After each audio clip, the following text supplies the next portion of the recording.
अण्णा डांगे कॉलेजच्या विद्यार्थ्यांना ट्रॅफिक पोलिसांनी दिले वाहतुकीच्या नियमांचे पालन करण्याचे मार्गदर्शन। सांगलीतील पुष्पराज चौक येथे एक अत्यंत महत्त्वपूर्ण आणि जनजागृतीपर कार्यक्रम पार पडला। अण्णा डांगे कॉलेजचे विद्यार्थी आणि शिक्षक मोठ्या संख्येने या कार्यक्रमाला उपस्थित होते।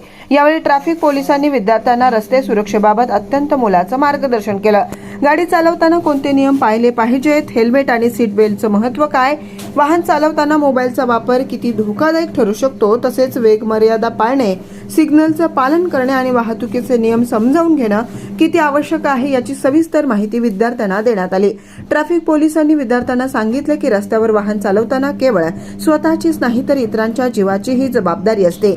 एका छोट्याशा निष्काळजीपणामुळे मोठा अपघात घडू शकतो, त्यामुळे प्रत्येकाने वाहतुकीचे नियम पाळणं ही काळाची गरज आहे। विद्यार्थ्यांनाही या मार्गदर्शनाला उत्स्फूर्त प्रतिसाद दिला।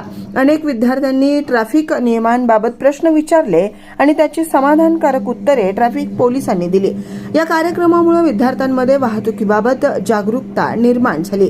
कार्यक्रमाच्या शेवटी अण्णा डांगे कॉलेजच्या विद्यार्थ्यांनी आणि शिक्षकांनी ट्रॅफिक पोलीस साहेबांचे पुष्पगुच्छ देऊन सत्कार केला। विद्यार्थ्यांच्या वतीनं ट्रॅफिक पोलिसांचे आभारही मानण्यात आले।